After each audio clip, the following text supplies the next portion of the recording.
நம்ம நகரத்தார்குள்ள டிவி சேனலை சப்ஸ்கிரைப் பண்ணாதவங்க சப்ஸ்கிரைப் பண்ணிடுங்க. ஏன்னா இன்னி வரப்போகிற நாட்களில் அருமையான வீடியோஸ் எல்லாம் வர காத்திருக்கு.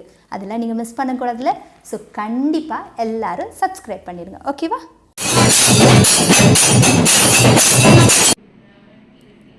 மாசி மகத்தின் சிறப்புகள்.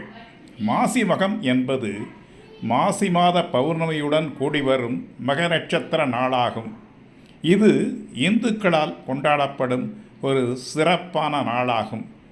உமாதேவியார் மாசி மாதம் மக நட்சத்திரத்தில் தான் தட்சனின் மகள் தாட்சாயணியாக அவதரித்தார் என்பதால் மிகவும் புண்ணிய நாளாக கருதப்படுகிறது. பெண்களுக்குரிய விரத தினமாகவும் போற்றப்படுகின்றது. பாதாளத்தில் இருந்த பூமியை பெருமாள் வராக அவதாரம் எடுத்து வெளிக்கொணர்ந்த நாளும் மாசி மகத்தன்றுதான். ஒரு பிரளய காலத்தின் போது பிரம்மா மிதக்க இட்ட அமிர்தம் அடங்கிய குடத்தை சிவபெருமான் ஒரு பாணத்தால் அடித்து உதைத்து விட்டார். அமிர்தம் சிதறியது. உடைந்து போன குடம் சிதறி உருண்டு ஓடியது. அந்த குடம் நின்ற இடம்தான் கும்பகோணம்.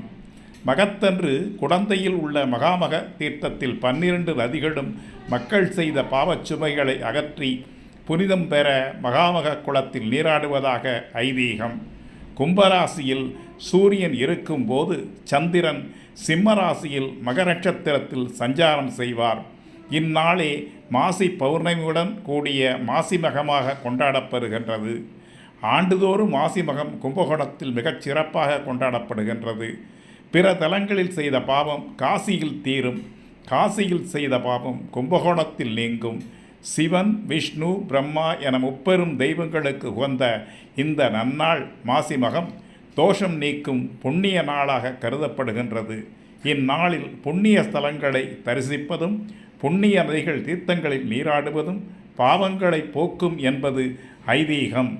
நதி, கடல், குளம், புண்ணிய தீர்த்தங்கள், கும்பகோணம், ராமேஸ்வரம் போன்ற இடங்களில் தர்ப்பணம், பிதுர்கடன் செய்வது நன்மை தரும். மாசி மகத்தன்று கொண்டாடப்படும் விழாக்கள் கடலாடும் விழா, மாசி மகம் விழா.